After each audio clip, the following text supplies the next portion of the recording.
Hey y'all, welcome back to my channel. I am so excited to share with you today.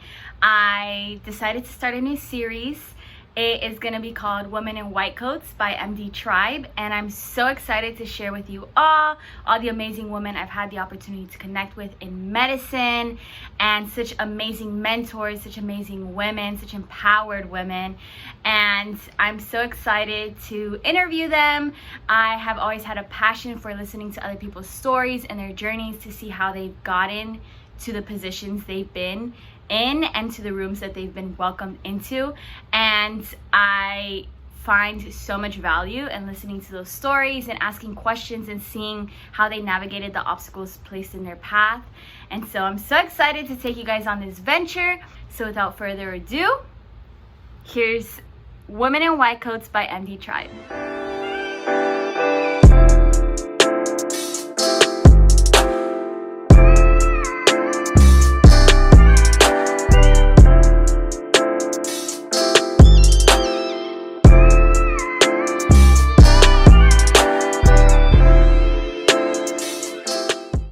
I'm super excited to launch my first episode of Women in White Coats. So I'll go ahead and start by introducing myself. My name is Nati. I'm a rising M2 at Florida State College of Medicine, and I'm super excited to interview you today. So without further ado, can you go ahead and introduce yourself for everybody? My name is Karra. I'm originally from Los Angeles. I am an emergency medicine resident physician at the University of Southern California. I'm in my first year, so meaning that I'm an intern or PGY1, and I'm really excited to do this interview today. Yay! Okay, so also can you tell me a little bit about kind of what pronouns you use and your ethnicity? So I identify with she and her. I'm from Los Angeles. And then what was the other question? Sorry. Your hometown. My hometown. Yeah, my hometown is Los Angeles. Okay. And what medical school did you attend? Oh, and then so also I identify as African American. Sorry, I left that out. But I attended Howard University College of Medicine in Washington, D.C.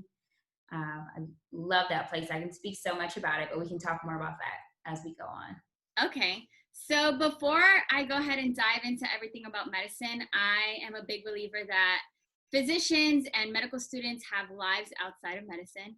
So can you tell us a little bit about what your passions are and what fills your cup? Yeah, I think that's an excellent question. Some of my passions are traveling. I'm a foodie, so I love trying new restaurants and eating. I love fashion, so I love shopping and styling. I also love empowering like other students who want to go into medicine or who are already in medicine. And I do a lot of those things like through my blog. That's also another thing that fills my cup. My blog, Out of My Scrubs. It helps me to just remember like what I like to do outside of medicine. Of course, hanging out with like count me in. If I can get my nails done just to like feel good, count me in. So those type of things. Okay.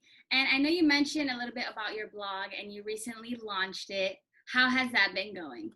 Yeah, so I launched it about in May, so during COVID, and I had this idea ever since the beginning of medical school. So when I was in my first year, so I was really happy to just finally, get some time to put it out there, and it's been great. I've been getting like really good feedback. I get emails from students who are interested in, ask me questions, and it gives me ideas of what people want to know and what I should write about.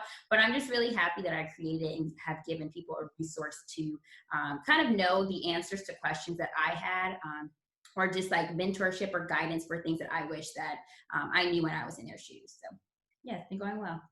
Awesome. Is it difficult to balance with being a resident? Absolutely. Absolutely. I had to like convince myself to be like, okay, you're going to write a blog post this week. Come on, you got it. Because it's just really hard, and like residency is time consuming. And so you're very time limited. And so I have to really prioritize what I'm going to do with my days off. So it's very difficult. And I try to prioritize things that students can use right now. So my latest one was about like tips for starting medical school, because I knew that students, were at the beginning of of their school year. So it's difficult for sure. And I'm like, balancing it all out and learning as I go. So we'll Well, see. I know you're super busy, so I really want to say thank you so much for taking the time to fit this into your day off because I know you're super booked. Okay, on to the next question. What brought you to pursue medicine? So when I was younger, I dealt with my father and his suffering with a spinal cord injury, and so that was really eye opening for me because I was able to really get a perspective, like from his end, being a patient, but then also as a caretaker, because he had a lot of disabilities, like a physical disability. Now, when you suffer, from a spinal cord injury, you are limited to what you can do for work. And then also you just need assistance with a lot of daily living activities. And so it just opened my eyes really to all the aspects of medicine that sometimes we don't consider, and that you deal with a lot of social and emotional burdens as well as with the physical burdens of the patient. And it just really got me interested and intrigued. And I wanted to just be that caretaker and reliever that I was for my father for other patients. So it sparked my interest very young. I would say I was definitely younger than 8 when, I started Wow. thinking about all this. Okay, so would you say like around 8 years old, you kind of knew you wanted to become a doctor? Absolutely. Yeah. I like made this goal list when I was in elementary school, and it's really absurd to think about, but I had this list and it really planned out my whole life. So it was like, I want to go to this high school. I want to go to Spelman College. I want to go to, yeah. And it was like, I want to become a doctor. At that time, I wanted to be a neonatologist. So I was like, I want to be a neonatologist. And then just to look back, it's like, wow, I kind of manifested everything that I said I was going to do, which was really, really bizarre, to think at that age. But yeah, I did know, I knew early on. And I think just having that experience with my dad instilled that interest in me. And I just, it stuck with me forever. Okay. Would you say you still kind of keep that habit of writing things down to manifest them in your life? I definitely do. I think it works. It works so well every year. And I talk about this, I think on my page or on my blog, but I talk about how I set goals every year. So at the beginning in January, I'll write down what I want for that year. And I mean, this year has been kind of crazy. It's been like unexpected with everything that's going on. But I would say, like, for the most part, I was able to achieve what I really wanted to this year. I think it just gives you guidance, and you're able to map out what you want to do, and you can start thinking about how you're going to do it. So I always tell people you should write down what you want, see it, write it, and then you can believe it. Awesome. Okay, that perfectly leads me into the next question on to what was your journey to medical school like? Like, did you have any gap years? Did you have to retake MCAT? What was that experience for you? So it was a challenging experience.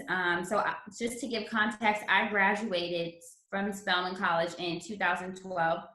And so after that, I had worked, I took the MCAT actually once when I was in undergrad, and I wasn't ready yet to do it. I didn't get the score that I needed in order to go into medical school. So I thought about other options and like what I was like really passionate about. And everyone in my family is an educator, so they're all in education in some form or fashion.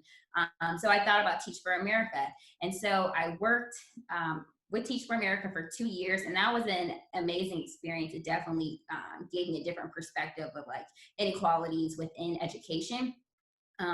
And so I tried to study for the MCAT a second time during like one of the summers, and it was just really, really difficult. When you're out of school for so long, you don't really remember the knowledge as well as you think you're going to. So it was difficult to try to balance both of them. And after that, I decided I need to go back, and I need to go into do a post back or something that can kind of like just refresh my knowledge on the information that I need in order to take the MCAT. So Okay. after working for 2 years, and I moved back to Los Angeles, and I did Teach for America in New York. So I moved back to Los Angeles, and then I was at Charles Drew for a post back. And that was super helpful. I took some courses that I took in undergrad, and then I took some additional courses that would help me prepare for the MCAT. And I took the MCAT a third time, and this time I was super into it. I was like, this is the last time I'm taking it. Like, I'm giving it my all. And so I was just really, really focused on that exam. And so that last time I got the score that I needed, and I applied to medical school a few months later, and then luckily everything worked out. So it's been a journey for sure. And I think, what I can say to other students is just don't give up, just keep going, because you can get defeated, especially when you like put a lot of time and a lot of money into this process. But at the end of the day, it will work out if you stick to it. Emphasis on time and emphasis on money. It is a lot of both. Yeah. So also as a woman and a minority in medicine, what other challenges or doubts did you have? I know MCAT was, a hurdle for you. So is there anything else you felt you had to overcome? I think so. I'll start saying, like, as a woman, I've never really felt that there was something that I had to overcome. If anything, it kind of empowered me, like, oh, I'm entering a male dominated field. This is exciting. I'm up for the challenge. But I think now that I'm working, I do see the experiences and the challenge that some women often speak about. And I've noticed that, there may be times where other colleagues don't fully, I would say, like, maybe they don't fully like trust women's judgment, or they seem to think that women aren't as aren't as prepared or as educated as them, which is, not the case. And so you can kind of see those like mannerisms in what people say. So I have experienced that now that I'm working, but beforehand I didn't. Also, with being a minority, I think that I was most afraid about being a minority and then not having like the average step score. I had a below average step score. And so that kind of worried me, because here I am. I already know it's very hard for minorities to get into medicine. We're already underrepresented. And now I don't necessarily have the statistics to do what I want to do. So that was challenging. But I think being at Howard was very uplifting. It was very supportive. And then also a lot of the program directors and programs are becoming more knowledgeable about the challenges that we face as minorities, and they are being more receptive to that, and more, helping us and more supportive with not focusing on those step scores and focusing on, the total aspect and what other features that we have, what else can we bring to the programs. So I think that helped me overcome, just knowing that they're not just looking at us, for our scores. It's more than that. Gotcha. Yeah, I am entering the year of good old STEP, so I can definitely understand the whole anxiety around it. How would you say, so I know you mentioned that you went to Howard, and I think representation is a huge thing. What were some of the, I guess, opportunities they had, or the mentors that you gained at Howard that you say would play a role in your journey? That's a good question. So I think just witnessing the physicians that were there. So a lot of them were either Black or just from, other minorities. And that was really empowering to see, because you won't ever really get that experience anywhere else. It's not I would say it's not a true depiction of what other hospitals look like. So that was really empowering, because you have, you're working alongside our basically legends in their career.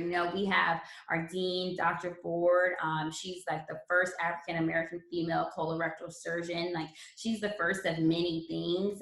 You have Dr. Callender, who has many accomplishments in the transplant field. So just witnessing the excellence that they have that they're showing and displaying to us, I think was empowering itself, and knowing that they were willing to help with anything. If you needed other mentors to connect with, they were more than happy to do that. If you had an idea or a research project or whatever it is that you really wanted to work on and were passionate about, they were always willing to support you and help you.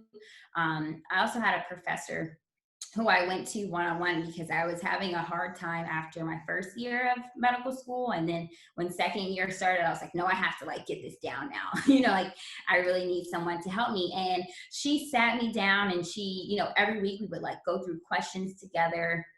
And she really like challenged my thinking and my study skills to the point where I was like, okay, now I feel comfortable and don't have to come to you every week. But just knowing that there was someone who would take that time out of their busy schedule, who's off, a physician and very busy with other tasks, and who was just so invested in my success. I didn't think that I would get that anywhere else, honestly. So there's multiple things that I can talk about, but those are just some of the ones that really stuck with me. Okay, that's awesome. And what would you say, at what stage did you know that you would go into emergency medicine? In my third year, like towards the end, I would say like middle to end, I've always thought I was going to be everything but emergency medicine. So I thought I was going to be a neonatologist, an anesthesiologist, a dermatologist. I considered surgery for a quick second. But it was at the moment where I was thinking about like, well, what do I want to do? What am I going to be happy with? What am I passionate about? And so some of the things that I'm truly passionate about are like underserved populations. We work primarily with those populations at Howard. So that really, further fostered my interest in working with them. Also global health. I really like working and helping increase access to resources for other, underserved or just under-resourced countries. So in combination with those two, I was like, well, what is the best field that I can go into and that I can, also advocate for patients and, the inequalities and help to eliminate the social disparities, social and healthcare disparities. And so I thought emergency medicine was the best fit. And I had rotated. We don't have an emergency medicine residency program at Howard, but I had still rotated through emergency medicine and then working with those attendings. All of that also supported my decision to pursuing emergency medicine. So I'm so happy that I did. Now that I started working, I love it. I absolutely love it. I haven't actually worked in the ED yet, but I am often like hearing stories and talking to my co-interns about it, and just working as a physician already. I'm truly enjoying it. So What is, right now off the top of your head, what's your favorite thing about it, and what's your least favorite thing about it? Ooh. Let's see. So my favorite thing really is talking to the patients. I just get so much joy out of it, especially when they are just in a condition to talk to me. So I've been like working in the ICUs, and unfortunately a lot of the patients are like intubated. And so, you can't have those conversations. But when I get to talk to the patients and like get to learn more about them and their families and like where they're from, I really try to paint the entire picture for my patients and not just know like why they're here. So I really enjoyed the conversations that I have with them. And, the thank yous that I get, they're like heartwarming every time. I'm like, oh, this is why I went into this. And I would say the least favorite is probably the notes. The notes. There's so many notes that you have to write, and it just takes up a lot of time. Though I'm just starting and I'm an intern, I'm slow. And so I can't wait to get faster and just be a little bit more efficient with that. But it definitely takes a lot of time out of your day. Okay. And I know you mentioned at Howard, you felt that a lot of people in your environment were from the same, background as you, or similar. Mm-hmm. Did you feel that it was a difficult or a big change from Howard to USC? Oh, that's a great question. And yes, it was. And I would say like everyone warns you about it. They're like, when you leave Howard, it's going to be different. You're not going to see, all of these Black and brown faces when you are working. And so you think about it, but you don't really think about it until you start working. And so I see it.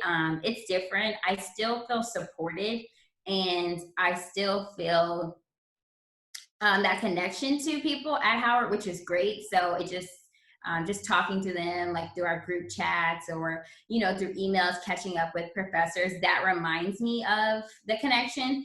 But it is different. Okay. Mm-hmm. And when you were applying, how broad did you apply? Did you all emergency medicine? I applied to 61 programs. Yes, it was all across the United States. I was really worried. I mean, just like any other senior, you're just super scared about your future, and you're like, oh my God, I'm going to apply to a lot of programs. So I was that person. I applied to 61. I applied to places that I knew I didn't even want to see myself living there, but I was just worried. And so as I started getting interviews, I was able to kind of narrow it down, and I was like, okay, I can withdraw my application from like certain places now that I feel comfortable with the amount of invites that I had. But I think initially it's better to play it safe. That's just my advice. I definitely think everyone should like sit down with some type of counselor or someone in emergency medicine that can help guide you along just based on how your application looks. But I felt that it was safer just with my below average step score and just really not knowing. So overall, it worked out. I don't think you have to apply to 61, anyone that's listening. But if you want to be on the safer side, it's okay. It's your future. I know it costs a lot of money, but you will be very happy once everything works out. So that's my. Well, thank you for that. And also, no problem. You graduated in the middle of a pandemic and you started working in the middle of a pandemic. How has that been? Woo! It's been challenging. I think now I would have never in my life expected to experience a pandemic and then also to be working in a pandemic. I think it has opened my eyes up to really the challenges that we have been facing with COVID. I think before, you watch the news and you hear things and you read things, but it's just a completely different feeling when you're actually caring for these patients and you have to gown, and put on the protective equipment in order to go see these patients, and just seeing how they're really fighting for their lives. So I think it's totally changed my perspective. I'm a lot more careful with, who I'm around and how I'm safe socially distancing. I don't even really see my grandparents who I'm close to, just because I work in that field and I've worked so closely with the virus that I wouldn't want to transmit it to, my grandparents or anyone elderly for that matter. So I think it changes your perspective. It also has made me very, very appreciative of the nurses. They're honestly the heroes. And when you say like the frontline workers, like they are the frontline workers. They are taking care of these patients like day in and day out. And it requires a lot. It's a lot mentally, physically, emotionally. So I really have so much respect for them. Just seeing, they're already hard workers, but just seeing how hard and how often they are working with these patients. It's, you have nothing but gratitude for them, nothing but appreciation. Okay. Yeah, I definitely feel that 100%. And props to you, because I cannot imagine having to navigate a pandemic as a new doctor. Like that just seems like the most terrifying thing ever. Yeah. It is, and it's been a lot of learning, which is good. It forces you to stay abreast of what's going on, so you can have these conversations with the patients and then also the families who are usually very involved. So it's a learning experience for us all. Okay. And in what city are you in now, and how close are you to your family? So I'm in Los Angeles. I actually am with my family, so it's great. So I live about 20 minutes from the hospital that I work at. So I was very pleased to know that I could come back. When I matched at USC, I was really happy to know that I will be basically home in my hometown, and could have that support, and just that time that I missed out on with my family. Oh, awesome. And how long is your residency program? It's 4 years. Okay. Do you Yeah. have any plans for any kind of fellowship or anything like that? I will say it's early to tell, because I just don't know. I'm just trying to get my feet wet now and just get a better understanding of emergency medicine. But I think there's a possibility. I am interested in global health, so that's an option. But I'm still going to keep my options open and see, what it is that I like. Awesome. Okay. Mhm. And okay, the last question is, if you could offer two golden nuggets to a desperate med student or pre-med student that's just like looking for a dose of inspiration. I say two because I feel like one is never enough. So what would Yeah. they be? So my first one, I would say, I said this earlier, but I'll say it again. Just don't give up. You have to really believe in yourself. Medicine is a very demanding it's a very demanding job, and unfortunately, the process to get in it's gruesome. You have a lot to do. It's a lot of work. It requires a lot of commitment, a lot of sacrifice. And as someone who has been through it all, and I didn't go straight through to medical school, I can honestly say it's worth it. It's worth it. You miss out on time, unfortunately, with your friends and with your family, but it will be worth it. And knowing that you stuck to your goal and you achieved it, well, it's priceless. There's no way to really describe that feeling. So even when times get hard, look for look for support, but just don't give up, because there is a way. And if I have made it this far, anyone can. And so the second one, let's see, my second one will be to to ask for help, whether that is like through your network, or if you just need help with studying, whatever it is, ask for help. I think people are often prideful, in medicine, and we're intelligent people. We work hard, and sometimes it could be hard to ask for help. We're afraid, but that is what has gotten me to this point, is really asking for help. So if I need help with someone reading over my personal statement, if I need help understanding biochemistry and these congenital diseases, if I need help, practicing for my interview, like, I will ask for help. And I think that when I started asking for help was really when I started seeing results. Okay. Medicine is not something that you can just jump into on your own. You need help, and whether if it's you need to be connected with someone who is in emergency medicine because you're interested in emergency medicine, then ask for that. Don't be afraid to ask for whatever it is that you are seeking help with, because there are people who are willing to help, and people who are willing to mentor, willing to guide you and support you. But you have to be the one to ask. And then I would make it a third one. My third one would be to follow through, because oftentimes you'll find that people are busy. Physicians are busy. Medical students are busy, and you could think that you reach out once and you're like, oh, I didn't hear back from them. But in reality, they're probably just busy. So just follow through, follow up. It never hurts, even when you send those applications out. This is something that I was like truly big on. I would call the schools and be like, hey, did you get my application? Do you have an update about it? I was following up, following through. And I think that helped, because it really showed my interest in, like, I want to get here. I want to get to medical school. Definitely. So I think don't just like sit back and wait for things to kind of just fall in your lap. Like, go out there and get it, follow up and follow through. So those are my 3 gems. Oh, thank you so much. I am in awe with all the information you provided. I know I love listening to people's stories, because it just lets you know that everybody has their own struggles and everybody has their own journey, and it's not linear, and that's completely okay. So thank you so much for Mhm. taking the time to talk to us. I'm so excited that you're able to share your story and people are able to connect with your blog and get all that amazing information that you have to offer. Thank And I hope you have an amazing rest of your day and enjoy your day off. you so And much. Thank you for having me. anytime. Thank you for being my first episode. Oh, anytime. I'm so happy that you chose me. I'm honored. Honestly, you were amazing. Great questions. And if I can help you with anything, please reach out.